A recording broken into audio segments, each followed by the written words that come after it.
Praise the lord. ఈ రోజు దేవుని మాట 2వ పేతురు 3వ అధ్యాయము 11 నుండి 14వ వచనం వరకు. ప్రభు అయిన యేసుక్రీస్తును నమ్ముకున్న మనము ప్రతి నిత్యము కూడా ఆయన చెప్పిన ఆజ్ఞలు పాటిస్తూ బ్రతకాలి. ఆయన 2వ రాకడలో ప్రతి ఒక్కరూ చేసిన తప్పులకు అలాగే పాపాలకు తగినట్లుగా తన తీర్పును తీసుకురాబోతున్నాడు అని దేవుని వాక్యం చెబుతోంది. అప్పుడు ఆకాశము భూమి సర్వ సృష్టి కూడా ఆయన తెచ్చే అగ్నికి కాలిపోతాయని దేవుని వాక్యంలో రాసి ఉంది. చాలా మంది అనుకోవచ్చు, ప్రభువు రాకడ గురించి ఎప్పటి నుండో వింటూనే ఉన్నాము, వారు అంటూనే ఉన్నారు, కానీ ఇంకా జరగలేదు, మనకి ఇంకా సమయం ఉంది అని. ప్రభువు ఇంకా రాకపోవడానికి కారణం ఉంది. ప్రతి ఒక్కరూ రక్షించబడాలని ఆయన ఆలస్యం చేస్తున్నాడు. కానీ రక్షించబడిన మనం మాత్రము ఆయన రాకడ ఆలస్యం అవుతుందని పాపంలో బ్రతకటము మన ప్రభువును బాధిస్తుంది.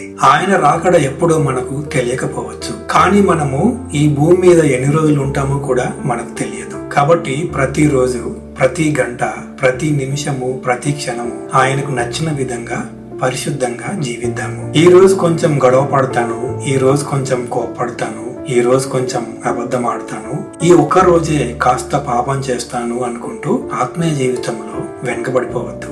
ఎవరికి మాత్రం తెలుసు, రేపే ప్రభు మనలను పిలుచుకుంటాడేమో. ఈ రోజే మనకు ఈ భూమి మీద ఆఖరి దినమేమో. పరిశుద్ధాత్మ దేవుడు తన నడిపింపును మరింతగా మనకు అనుగ్రహించును గాక. ఆమేన్.